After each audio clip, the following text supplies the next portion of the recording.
अवचेतन मन की शक्ति, एक रहस्यमयी कहानी भूमिका। दोस्तों, क्या आपने कभी सोचा है कि हमारे जीवन में जो भी होता है वह सिर्फ हमारी मेहनत या भाग्य से ही तय नहीं होता, बल्कि एक और अदृश्य शक्ति है जो हमारी पूरी जिंदगी को नियंत्रित करती है। ये शक्ति हमारे अवचेतन मन की है। अवचेतन मन का प्रभाव इतना गहरा होता है कि यह हमारे पूरे व्यक्तित्व, हमारी आदतों और हमारी सफलता असफलता को तय करता है।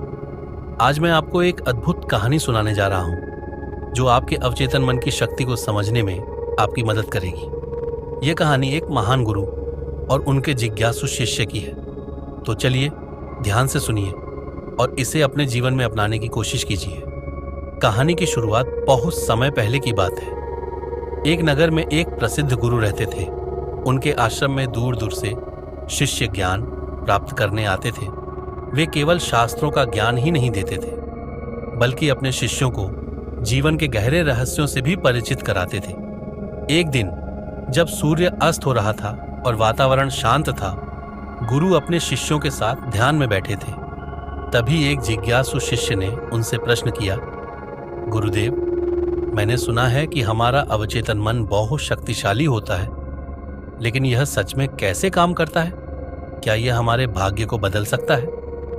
गुरु मुस्कुराए और बोले, प्रिय शिष्य, तुम्हारे प्रश्न का उत्तर मैं तुम्हें एक कहानी के माध्यम से दूंगा। ध्यान से सुनो। हवेली और पहरेदार की कहानी। किसी नगर में एक अत्यंत धनवान व्यक्ति रहता था। उसकी एक विशाल हवेली थी जिसमें बेशुमार दौलत और वैभव था, लेकिन इस हवेली के बाहर एक पहरेदार हमेशा तैनात रहता था। यह पहरेदार बहुत सतर्क था और कोई भी व्यक्ति बिना अनुमति अंदर नहीं जा सकता था। इस हवेली का मालिक एक विचित्र व्यक्ति था। कभी वह बेहद खुश रहता, कभी अत्यंत क्रोधित। कभी वह बड़ी योजनाएं बनाता तो कभी निराश होकर सब कुछ छोड़ देने की सोचता। एक दिन कुछ पड़ोसी इस पहरेदार के पास आए और बोले, तुम्हारी हवेली से रोज शोर शराबा सुनाई देता है, लड़ाई झगड़े होते रहते हैं, कृपया इसे रोको।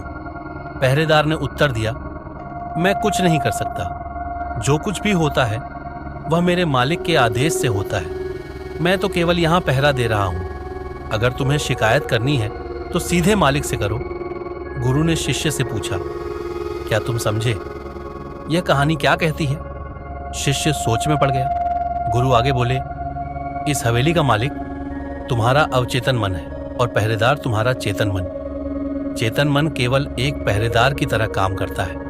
वह निर्णय लेने, तर्क वितर्क करने और दुनिया को समझने में मदद करता है, लेकिन असली शक्ति अवचेतन मन के पास होती है। शिष्य ने पूछा, गुरुवर, तो फिर हम अपने अवचेतन मन से कैसे संपर्क कर सकते हैं? गुरु मुस्कुराए और बोले, यही तो असली रहस्य है। अवचेतन मन को निर्देश देने के लिए हमें पहरेदार चेतन मन को शांत करना होगा। जब पहरेदार सो जाएगा तभी हमारी बात मालिक अवचेतन मन तक पहुंचेगी। अवचेतन मन को निर्देश कैसे दें? गुरु ने शिष्य को समझाया, जब भी तुम अपने जीवन में कुछ पाना चाहते हो, धन, सफलता, स्वास्थ्य या प्रेम, तुम्हें अपनी इच्छा को अवचेतन मन तक पहुंचाना होगा। इसके लिए 3 बातें जरूरी हैं। 1, गहरी शांति। जब तुम ध्यान की अवस्था में जाते हो, जब तुम्हारा मन शांत होता है, तब तुम्हारी बातें अवचेतन मन तक पहुंचती हैं। यही कारण है कि प्राचीन काल में ऋषि मुनि ध्यान करते थे। 2, बार बार दोहराना। अगर तुम किसी विचार को बार बार दोहराते हो तो चेतन मन ऊब जाता है और उसे अनदेखा करने लगता है। तब वह विचार सीधा अवचेतन मन में प्रवेश कर जाता है। इसी कारण से मंत्र जाप, सकारात्मक वाक्य, एफर्मेशंस और प्रार्थनाएं इतनी प्रभावशाली होती हैं। 3, भावनाओं के साथ सोचना।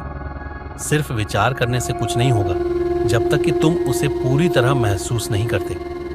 अगर तुम खुद को पहले से ही सफल, सुखी और स्वस्थ मानने लगो तो अवचेतन मन इसे सच मान लेगा और तुम्हारी वास्तविकता बदलने लगेगी। सच्ची घटना। पायलट जिसने असंभव को संभव किया। गुरु ने एक और कहानी सुनाई। एक बार एक हवाई जहाज दुर्घटनाग्रस्त हो गया। पायलट की लगभग सभी हड्डियां टूट चुकी थीं। डॉक्टरों ने कह दिया कि वह अब कभी नहीं चल पाएगा, लेकिन वह व्यक्ति मानने को तैयार नहीं था। उसने अपने अवचेतन मन को एक ही संदेश बार बार दिया, मैं ठीक हो रहा हूँ, मैं स्वस्थ हूँ। कुछ महीनों में चमत्कार हुआ। वह चलने लगा, दौड़ने लगा और पूरी तरह ठीक हो गया। यह केवल उसकी आत्मशक्ति नहीं थी, बल्कि उसके अवचेतन मन की शक्ति थी। गुरु की अंतिम सीख। गुरु बोले, अगर तुम अपने अवचेतन मन को नियंत्रित करना सीख जाओगे तो तुम अपने जीवन में कुछ भी हासिल कर सकते हो। यही सबसे बड़ा रहस्य है। शिष्य की आंखों में एक नई चमक थी। उसने प्रण किया कि वह अपने अवचेतन मन को सकारात्मक निर्देश देकर अपने जीवन को सफल बनाएगा। निष्कर्ष दोस्तों, इस कहानी से हमें यह सीख मिलती है कि हमारा अवचेतन मन हमारे जीवन को नियंत्रित करता है। अगर हम अपने विचारों को सकारात्मक रखेंगे और सही तरीके से अवचेतन मन तक संदेश पहुंचाएंगे तो हम असंभव को भी संभव बना सकते हैं। अगर आपको यह कहानी पसंद आई हो तो इसे अपने जीवन में आजमाएं और अपने अनुभव हमें बताइए। जो भी आप अपने अवचेतन मन में गहराई से विश्वास के साथ बोते हैं, वह एक दिन आपकी हकीकत बन जाता है। धन्यवाद।